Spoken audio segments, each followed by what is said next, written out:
It's been 1 year since the coup in Turkey was foiled. Today, there was a unity march in Istanbul. Meanwhile, the State Department issued a statement that reads in part, "Today, the United States condemns the bravery of all those who have taken to the streets to preserve the rights and freedoms of their democratic society. Their actions continue to remind us that the preservation of democracy requires perseverance, tolerance, dissent, and safeguards for fundamental freedoms." Turkey is an important member of the NATO alliance and a partner in the fight against ISIS as it tries to keep the turmoil in Syria from spilling across its border. In light of President Trump's meeting with President Putin last week, we wanted to take a close look at the state of Turkey and its role in NATO today. Joining us for this is Kurt Volker, former U.S. ambassador to NATO and the executive director at the McCain Institute. Good afternoon, Mr. Ambassador. Thank you for having me. Thanks for joining us.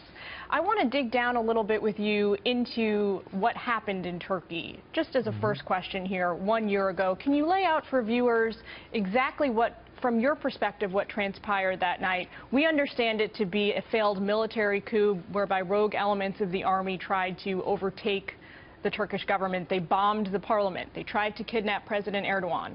But the Turkish government has pushed back against that narrative and said, you know what? 250 people were killed, 2,000 were injured. This is a terrorist attack. This is, in effect, Turkey's 9/11. What say you?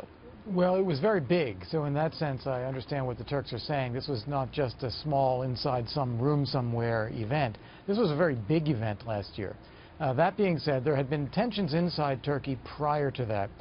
President Erdogan had been somewhat tough on cracking down on media, on opposition, on nonprofits. And so there was tension in society already, and the military did launch a coup in order to try to take him out of power. That failed, and then there's been a tremendous crackdown since then. Thousands and thousands of people arrested from the military, from civil society, educators, journalists, all kinds. So there's been a massive crackdown as a result of that. So it's a complicated picture. On the one hand, you don't want to see a non-constitutional process somewhere where people are trying to change power through force.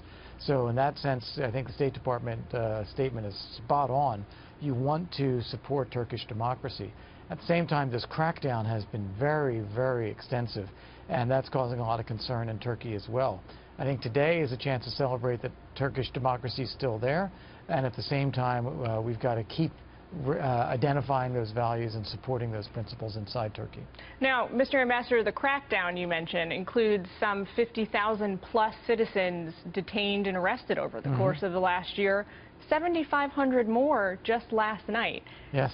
Now, yeah, no, it is a lot. It is a lot.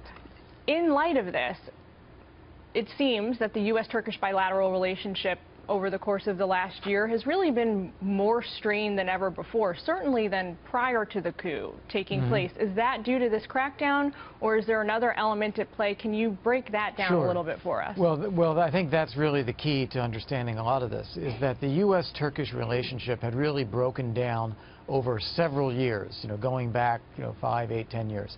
And the issue there is that Turkey lives in a very, very dangerous neighborhood. You've got ISIS, you've got Syria and Assad, you've got Iran, you've got Russia, you've got the certain Kurdish groups that conduct terrorist attacks regularly against Turkey, and some of them find support with Kurdish groups outside of Turkey. There are other Kurdish groups that are very much able to work together with Turkey too. So it's a very complicated picture. In that, the United States had been very singularly focused on dealing with ISIS and not engaging Turkey very effectively on its broader strategic interests. That's beginning to change. I think we are engaging Turkey more that way, and hopefully that will give us more of a chance to work with Turkey. That in turn might help Erdogan feel like he's less isolated.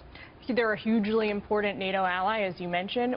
Can you tell us just very quickly about the President Trump, President Erdogan dynamic? We know they've engaged with one another a few times. They've spoken by phone more than once. They met in person at the White House a couple of months ago.